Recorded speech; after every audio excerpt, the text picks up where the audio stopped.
Hello and welcome to the presentation on Chapter 1 of the International Levee Handbook. This presentation also serves to give you an overview of the handbook and some of the key issues that we try to tackle. My name is Jonathan Simm from HR Wallingford in the United Kingdom. I was the technical lead on the handbook, but I was also in terms of this presentation, I'm representing the technical editorial team who put together this short introductory chapter. So in this presentation, my aim is to give you a flavour of the content of the handbook as a whole, which is introduced within Chapter 1. So as a starting point, we realized that we needed to define what our subject matter was, that we were dealing with levees and we needed to define what those were, that they were raised predominantly earth structures not reshaped under normal conditions by the action of waves and currents, and that the primary objective of these structures was to provide protection along fluvial and protection against fluvial and coastal flood events along coast rivers and artificial waterways. We realised that evidence-based assessment, good design, effective adaptation, good inspection and routine maintenance were vital if levees were to perform well on the occasions that they're actually loaded. And this is particularly, of course, important for those that are the weakest and therefore can provide the danger points within full levee systems. So why did we produce the handbook? Well, we were aware that flood and storm events around the world were continuing to lead to critical flood defence failures, which in some cases have resulted in tragic losses of life and the devastation of large areas. So back in September 2008, organisations from 6 countries from North America and Europe expressed a desire in principle to participate in an effort to learn from one another's experiences and to put together that experience and understanding into good practice guidance, which we called, or have called now, the International Levee Handbook, or ILH. So the objectives of the handbook were therefore twofold: to provide that comprehensive and definitive guide to good practice, and secondly to provide a non-prescriptive reference intended to be used in conjunction with national codes and standards and not to supplant them, so to get to the underlying common principles and issues, and showing how different countries have tried to tackle those. We need to bear in mind that the handbook doesn't address levees that are constructed for purposes other than flood protection or soft or mobile defences such as beaches or dunes, and doesn't cover the design of other water retaining structures. But we do deal with some elements that interact with earthen levees, such as structures or pipes, in as far as they influence the performance of the levee structure or its operation. And we are focusing on, in the handbook, both on existing and newly designed and constructed levees, but recognising that for Europe and North America, the major challenge is probably the existing asset stock. The chapter starts by focusing on the operation, maintenance, assessment and emergency management of existing levees first, before we then go into the design of new levees or their adaptation. And this has influenced the structure of the handbook. So after the introductory chapter, which I'm effectively talking about right now, there's a couple of chapters which deal with fundamentals which are of importance to any reader, whether they're interested in existing or new levees. So the context of levees, in the broader picture of flood risk management, how levies as an intervention measure match up or complement the other measures that instruments that you might consider, and also a chapter explaining the functions, forms and failure mechanisms for levies in a way that is not overly technical, so it could be understood by almost any reader. And then we've got sections which focus on the two main groups that we've just been alluding to, the existing levies, so the management of those, both in terms of operation and maintenance, in terms of levy inspection, assessment and risk attribution and emergency management. And then at the end of the handbook, chapters on design and construction, primarily related to new levies or major adaptations of them. And then effectively the heart of the manual, which is the toolbox, which provides all the detailed information for site characterization and the input data into the design or assessment process, and then the equations in Chapter 8, which give, whether it be the assessor or whether it be the designer, the tools, the equations, the approaches that can be used for levy assessment and design. So I've mentioned the two main leadership groups, the levy managers and the designers. The levels of competence that are needed, depending on which part of the handbook you're looking at, we're thinking in terms of a technically competent practitioner with a broad knowledge of the field, wanting to get to the best approach for a particular levy or levy system, the assessment of those or the design of those. Plus, some of the chapters, particularly the early chapters, are focused on the intelligent client who wants to get enough information to understand the issues and procedures, but may not necessarily have the detailed technical background or specialist knowledge. And in more detail, the table on the right, which is also reproduced in Chapter 1, sets out how particular specialists or stakeholders or users might find different parts of the handbook to be of greater or lesser use.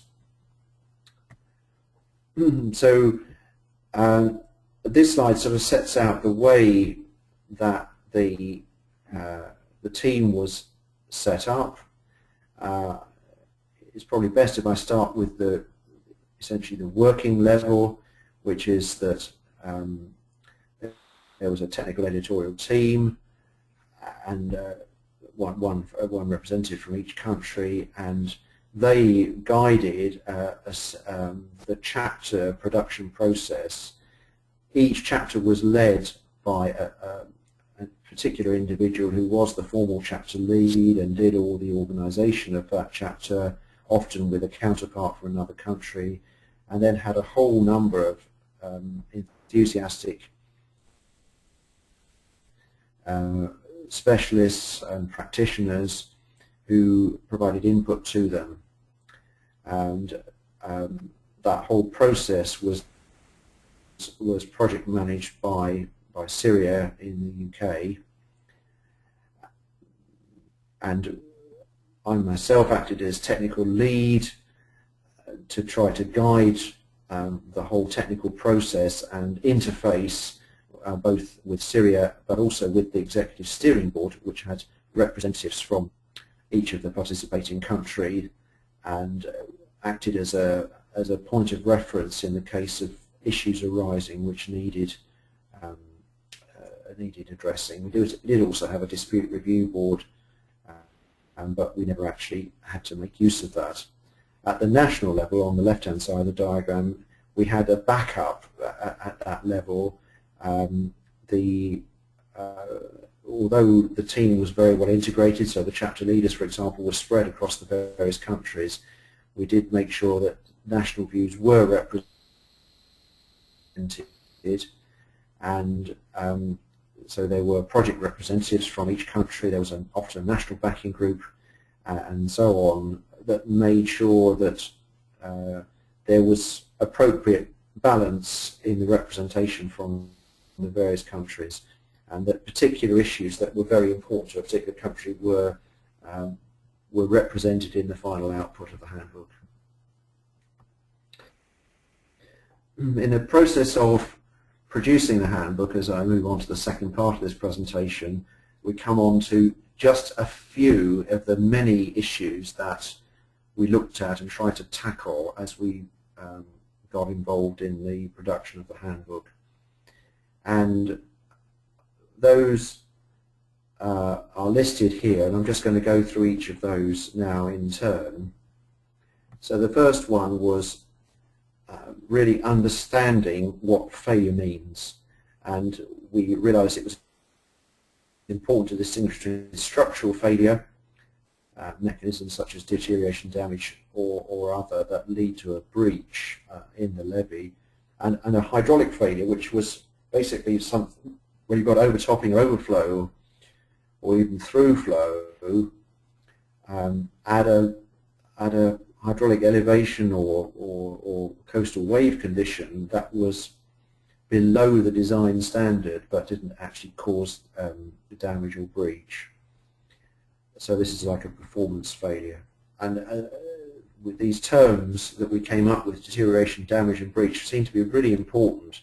in order to make sure that we didn't confuse the way in which different mechanisms were operating. So deterioration is something that, in our view, is that takes a long time to take place, but can reduce the resilience or standard protection of the levees.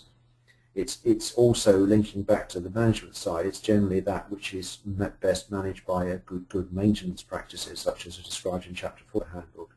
Damage, on the other hand, is something which tends to take place during a single flood event or season, and it may not damage itself. A mechanism may not cause a full breach, but would require immediate repair or emergency action.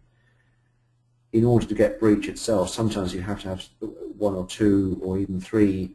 damage mechanisms combined to actually cause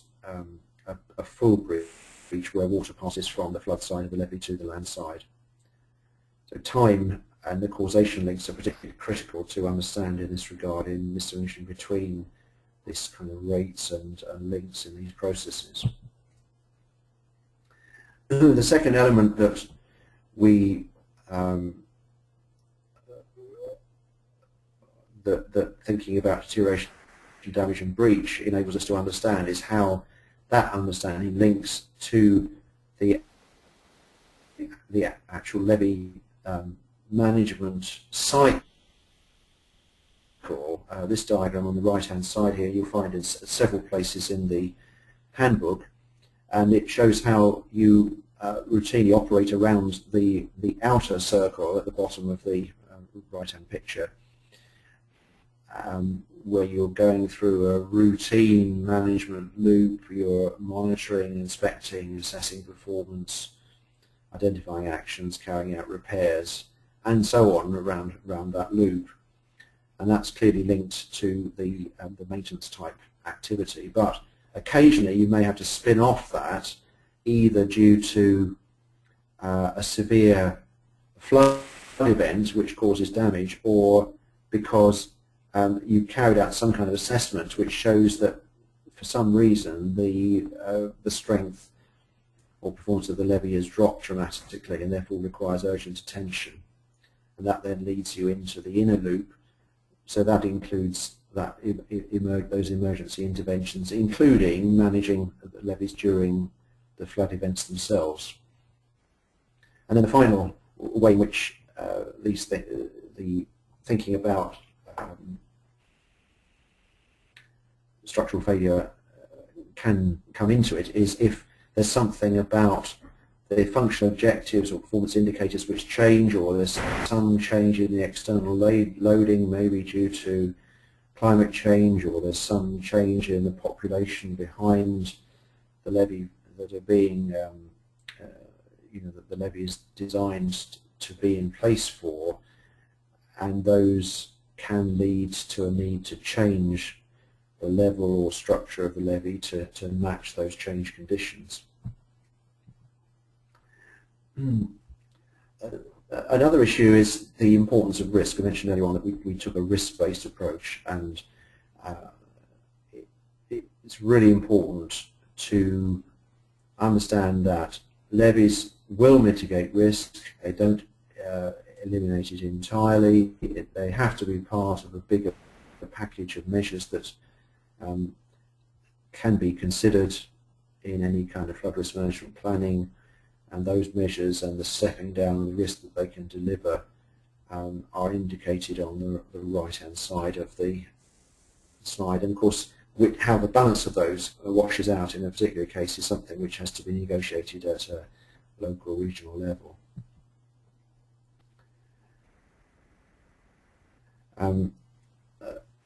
Another principle throughout the handbook was the importance of thinking about whole systems and not just looking at individual segments of levies in order to understand how a whole levee system operates. And that can be done in different ways, sometimes just visual inspection, sometimes an index-based approach, or sometimes, as in the United Kingdom, an approach where there is a full risk analysis carried out of the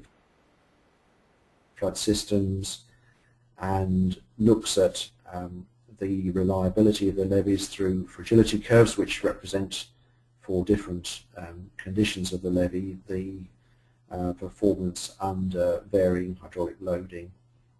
These kinds of analysis of the total risk in the floodplain can be carried out,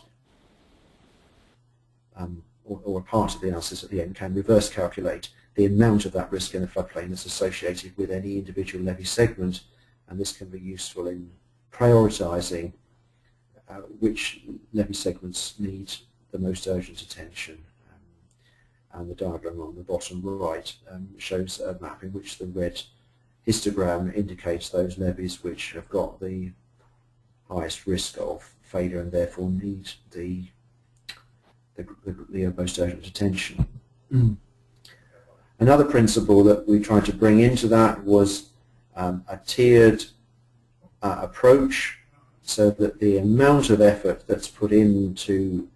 investigation and analysis is adjusted according to a preliminary assessment of the severity of the problem and the consequences of its failure. And there's perhaps a false dichotomy expressed here between Europe and the USA in that regard, because there's, in fact, it is a lot of mixture between a standards-based approach and actually an approach which is really driven by the full-blown risk. But the tiered approach can definitely save time and money by avoiding time-consuming and expensive flood risk analysis on levee segments or systems which simply don't justify that level of investment. And it's a way of making sure that the amount of effort that's put in at each stage is proportionate to the relative importance of that issue. Woody vegetation management has been a particularly challenging issue, trying to understand what should be allowed and what should not, what the real impacts of woody vegetation and trees do have on levees, and even as recent as this winter in the United Kingdom, we found that the shading from trees has had a big impact on grass cover, and when levees were overtopped in a very severe event on the 5th of December last year, and that caused damage to the back face of levees, not directly from the trees themselves but from the shading of the grass cover that they created. There were a number of these type of issues about vegetation discussed in detail in the handbook. And then we tried to make throughout the handbook express that balance between effectively the pillars of sustainability, the social, environmental and economic aspects. and how those feed into the management of levies. I've mentioned just 7 issues. There were many others that we tackled.